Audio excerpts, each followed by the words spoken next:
안녕하세요. 법무법인 로고스의 나정 변호사입니다.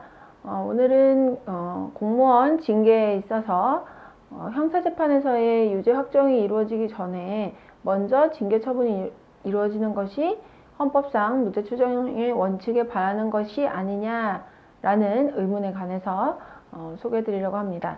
이 판결에서는 이제 형사재판에서 유죄 확정이 되기 전인데 이 징계 처분이 먼저 이루어져서 확정이 된다면 이것은 유죄 추정의 원칙에 반한다. 이제 이런 주장이 제기됐던 사안입니다.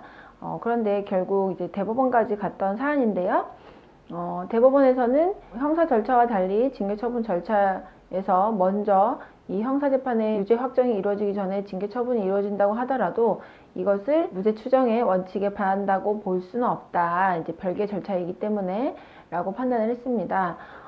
그리고 이제 보통의 경우는 형사재판이 뭐 1심 정도는 판결이 난 후에 이 징계 처분이 이루어지는 경우가 상당수 있긴 하고요.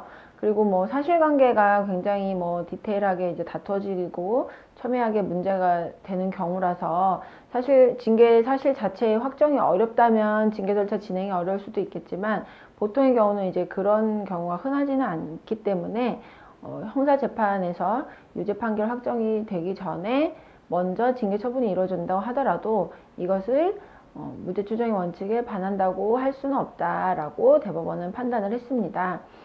네, 근데 이제 경우에 따라서는 뭐 예를 들어 공무원이나 교사의 이제 뭐 성추행 관련된 이런 사안에서는 사실관계에 대한 이제 당사자 그 피해자들 진술이 뭐 이제 형사재판 절차에서 번복되는 경우들도 있고 그런 거를 이제 감안해서 1심과 2심의 판단이 이제 달라지는 경우도 있기 때문에 사실 이제 그렇게 권장할 만한 상황은 아닌 것 같아요. 그 유죄 판결이 확정되기 전에 징계 절차를 먼저 한다는 것이.